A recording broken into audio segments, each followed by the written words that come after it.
بسم اللہ الرحمن الرحیم۔ ابھی قربانی کے دن گزرے، آپ نے سنا کہ قربانی حضرت ابراہیم علیہ السلام کی یادگار ہے۔ صفا مروہ، آب زمزم، یہ سب حضرت ابراہیم علیہ السلام کی یادگار ہے۔ اسماعیل علیہ السلام کی یادگار ہے۔ حضرت ہاجرہ رضی اللہ تعالی عنہا کی یادگار ہے۔ تو آیا حضرت ابراہیم علیہ السلام یہ کون ہے؟ حضرت ہاجرہ کون ہے؟ حضرت اسماعیل کون ہے؟ یہ یادگاریں ان سے کیسے منسوب ہیں؟ کبھی آپ نے اس پر غور کیا ہے؟ تو اللہ تبارک و تعالی قرآن کریم میں ارشاد فرماتا ہے، پہلے پارے میں سورہ بقرہ میں، وَإِذِ ابْتَلَىٰ إِبْرَاهِيمَ رَبُّهُ بِكَلِمَاتٍ فَأَتَمَّهُنَّ۔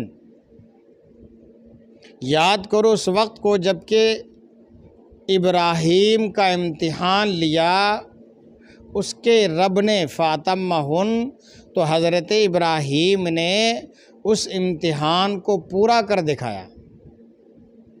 حضرت ابراہیم کا اللہ تبارک و تعالیٰ نے کیسے امتحان لیا، کب لیا، کس طرح سے لیا، یعنی کس طرح سے آپ کو آزمائش میں ڈالا اور آپ ان سارے امتحانات میں کامیاب ہوئے۔ تو حضرت ابراہیم علیہ السلام کے بہت سارے امتحانات ہوئے، اور بحمد تعالیٰ، بفضل تعالیٰ حضرت ابراہیم علیہ السلام ان سارے امتحانات میں کامیاب ہوئے۔ تو اللہ تبارک و تعالیٰ نے آپ کو بہت سارے انعام و اکرام سے بھی نوازا۔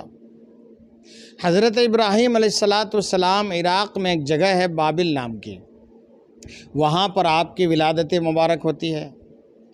آپ نے اس سرزمین پر جب آنکھ کھولی تو آپ نے دیکھا کہ لوگ ستاروں کی پوجا کرتے ہیں، سورج اور چاند کی پوجا کرتے ہیں۔ آپ نے ان کو منع کیا تو وہ لوگ آپ کے مخالف ہو گئے، جانی دشمن ہو گئے۔ وہاں کا جو بادشاہ اس وقت کا جو بادشاہ تھا، جو کہ پوری دنیا کا اس وقت تنہا بادشاہ تھا، نمرود۔ 4 بادشاہ ہوئے ہیں، 2 مسلمان اور 2 غیر مسلم۔ تو ان 2 غیر مسلموں میں سے ایک بادشاہ یہ بھی تھا جس کا نام نمرود ہے، یہ پوری دنیا کا بادشاہ ہوا ہے۔ تو حضرت ابراہیم علیہ السلام نے اس نمرود بادشاہ کو بھی اللہ کی وحدانیت کی دعوت دی۔ اس کے اوپر اس نے آپ سے مباحثے کیے، مناظرے کیے۔ اس نے کہا کہ ابراہیم، مجھے رب کیوں نہیں مانتے ہو؟ مجھے خدا کیوں نہیں مانتے ہو؟ حضرت ابراہیم علیہ السلام نے فرمایا کہ رب میرا وہ ہے جو زندگی اور موت عطا فرماتا ہے۔ تو اس نے کہا، اچھا، زندگی اور موت دینا یہ رب ہونے کی علامت، رب ہونے کی پہچان ہے، تو لے دیکھو، میں بھی کر کے دکھاتا ہوں۔ اس نے قید خانے سے، جیل میں سے 2 قیدیوں کو بلوائے۔ جس کو رہا کرنا تھا اس کو مروا دیا، موت دے دی، اور جس کو مروانا تھا اس کو رہائی دے دی۔ کہا کہ دیکھو، تم نے کہا کہ موت اور حیات جو دے، یعنی زندگی اور موت جو دے، وہ رب ہوتا ہے، وہ خدا ہوتا ہے، وہ معبود ہوتا ہے۔ میں نے دیکھو ایک کو مروا دیا اور ایک کو رہا کر دیا، ایک کو حیات دے دی۔ حضرت ابراہیم علیہ السلام نے غور کیا کہ یہ اتنا بڑا بیوقوف ہے کہ موت اور حیات کا مطلب بھی اس کو سمجھ میں نہیں آتی ہے کہ موت حیات کس کو کہتے ہیں۔ پلٹ کر آپ نے ارشاد فرمایا، میرا رب وہ ہے جو پورب سے سورج کو نکالتا ہے۔ اگر تو رب ہے، خدا ہے، معبود ہے، تو پچھم سے نکال کر دکھا۔ قرآن کریم کے 3 پارے میں سورہ بقرہ ہی میں یہ واقعہ موجود ہے۔ فَبُہِتَ الَّذِي كَفَرَ، قرآن کہتا ہے کہ کافر جو ہے وہ مبہوت ہو گیا، لاجواب ہو گیا، یہ نمرود لاجواب ہو گیا۔ پھر کیا ہوا کہ وہاں بہت سارے لوگ جو تھے وہ اپنے مصنوعی بناوٹی خداؤں کو پوجتے تھے، ان کے عبادت گاہ ان کی بنی ہوئی تھی، اور انہوں نے طرح طرح کے اپنے معبود بنا رکھے تھے۔ ایک دن ان کا میلہ کا دن آیا تو سارے کے سارے جتنے بھی تھے سب اپنے میلہ میں چلے گئے۔ حضرت ابراہیم کو بھی کہا تو آپ نے فرمایا کہ نہیں، میں ان میلوں میں نہیں جاتا ہوں۔ جب وہ لوگ ادھر چلے گئے تو حضرت ابراہیم علیہ السلام ان کے بت خانے میں پہنچے، دیکھا کہ بہت سارے بت رکھے ہوئے، ان میں سے ایک بہت بڑا بت ہے اور اس کے سامنے طرح طرح کے لذیذ عمدہ کھانے رکھے ہوئے ہیں۔ آپ نے فرمایا کہ اے بت، ان کھانوں کو کھاتا کیوں نہیں؟ تو وہ تو بے زبان بے جان بت تھے، وہ نہ بول سکتے تھے نہ کچھ کر سکتے تھے۔ تو آپ کو غصہ آیا، آپ نے کلہاڑی لی اور جتنے بھی چھوٹے چھوٹے بت تھے سب کو تو مار دیا، تو توڑ دیا، سب کو نیست و نابود کر دیا، اور کلہاڑی جو ہے بڑے بت کے کندھے پہ لٹکا دیا۔ جب یہ لوگ اپنے میلے سے واپس آئے، عبادت گاہ میں دیکھا کہ اپنے خداؤں کا برا حال ہے۔ بادشاہ کے دربار میں شکایت کی تو بادشاہ نے کہا کہ ہو نہ ہو، یہ اسی ابراہیم کا کارنامہ ہے۔ جب آپ سے پوچھا گیا تو آپ نے فرمایا کہ اس بڑے بت سے کیوں نہیں پوچھتے ہو کہ کس نے کیا ہے؟ تو ان لوگوں نے کہا کہ ابراہیم تمہیں معلوم ہے کہ بول نہیں سکتے۔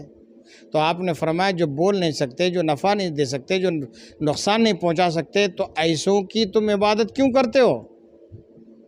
بہرحال یہاں سے ہونا تو یہ چاہیے تھا کہ ان نمرودیوں کو، ان باطل پرستوں کو یہاں سے حضرت ابراہیم علیہ السلام کی اس بات سے سبق حاصل کرنا چاہیے تھا، اور وہ اپنے کفری کارناموں سے توبہ کرتے اور حضرت ابراہیم علیہ السلام کی دعوت کو قبول کرتے، آپ کو اللہ کا نبی تسلیم کرتے، اور ایک خدا کی عبادت کی طرف سب سر بسجود ہو جاتے۔ اس کے بجائے اور بھی الٹے یہ لوگ آپ کے جانی دشمن ہو گئے، یہاں تک کہ انہوں نے ایک بہت بڑا آگ کا گھر بنایا اور مہینوں تک اس میں لکڑیاں جمع کی، اور لکڑیاں جمع کرنے کے بعد اس میں آگ لگایا۔ جب آگ کے شعلے آسمانوں سے باتیں کر رہے تھے تو حضرت ابراہیم علیہ السلام کو اس آگ میں ڈالنے کی انہوں نے سازش رچی اور پروگرام بنایا، پلاننگ بنا لی۔ حدیث میں یہاں پر ذکر ہے کہ جب یہ آگ بھڑک رہی تھی تو اس وقت یہ چھپکلی جو ہوتی نا، گرگٹ اور چھپکلی، یہ اپنے منہ میں یہ کیا نام پھونک مارتے تھے۔ چھپکلی اور گرگٹ جو ہے یہ اس آگ کو پھونک مارتے تھے جو حضرت ابراہیم علیہ السلام کے لیے جلائی گئی تھی۔ ایک معمولی سے جانور کی پھونک سے وہ آگ تو بھڑک نہیں سکتی تھی، لیکن اس دشمن خدا نے اپنے کردار کے ذریعے سے، اپنے عمل کے ذریعے سے یہ ثابت کر دیا کہ میں ایک پیغمبر کا غدار ہوں، بے وفا ہوں۔ اسی لیے اللہ کے رسول صلی اللہ تعالی علیہ وآلہ وسلم نے چھپکلی کو اور گرگٹ کو مارنے کا حکم فرمایا، بلکہ یہاں تک فرمایا کہ جو ایک بار میں چھپکلی یا گرگٹ کو مار دے اس کو 100 نیکیاں ملیں گی، جو اس کے کم میں مارے اس کو کم، اور کم میں مارے تو اور کم نیکیاں ملیں گی۔ یعنی چھپکلی کو مارنے کا اور گرگٹ کو مارنے کا حکم ہے۔ کیوں حکم ہے؟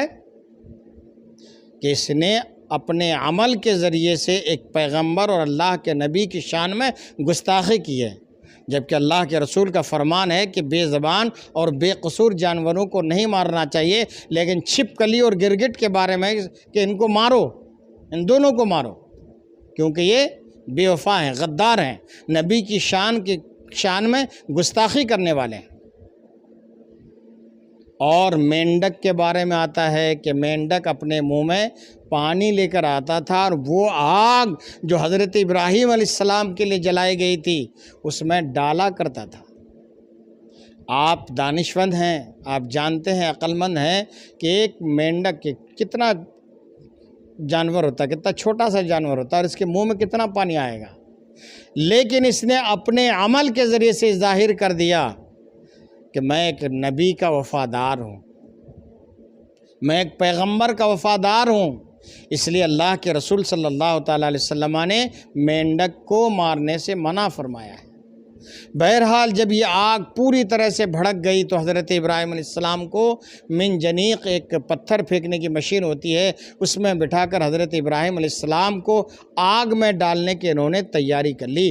اسی اثناء میں حضرت جبرائیل علیہ السلام سدرہ سے تشریف لائے اللہ کے حکم پر، اور آ کر عرض کیا ہے اللہ کے خلیل، اے ابراہیم علیہ السلام، کیا آپ کو کوئی حاجت ہے؟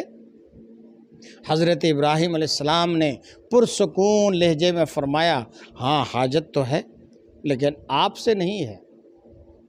حضرت جبرائیل نے کہا کہ میں وہاں جا رہا ہوں جہاں کوئی نہیں جا سکتا، میں آپ اپنی حاجت پیش کریں، خدا کے دربار میں، رب کی بارگاہ میں آپ کی حاجت کو پیش کر دوں گا۔ حضرت ابراہیم علیہ السلام نے پورے پرسکون لہجے میں فرمایا کہ مجھے آپ سے بھی حاجت نہیں، اللہ سے حاجت ہے، اور اللہ سے حاجت ہے تو اللہ تو مجھے دیکھ رہا ہے کہ میرے ساتھ کیا ہو رہا ہے۔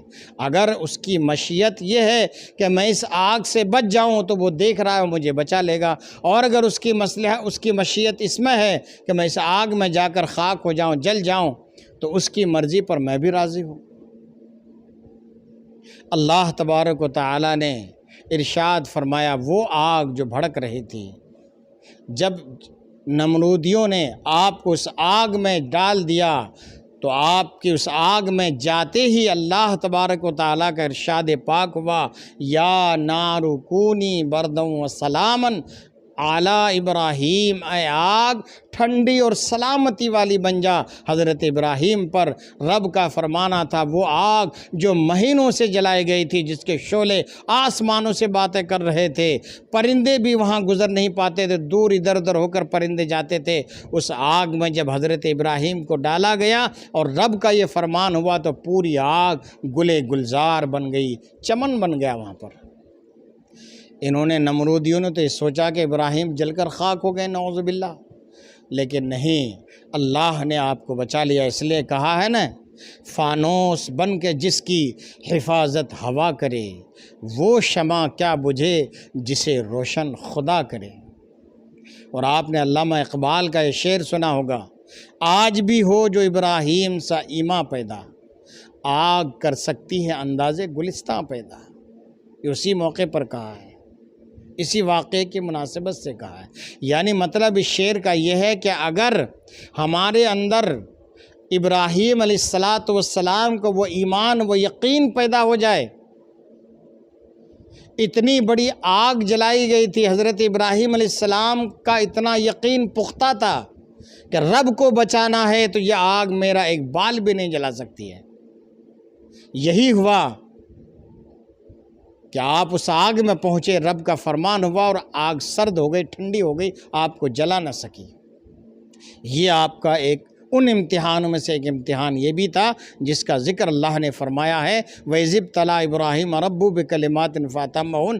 یاد کرو اس وقت کو جب کہ چند باتوں کے ذریعے سے، چند کاموں کے ذریعے سے، چند کلمات کے ذریعے سے ابراہیم کا امتحان لیا ان کے رب نے، تو وہ پورے اترے۔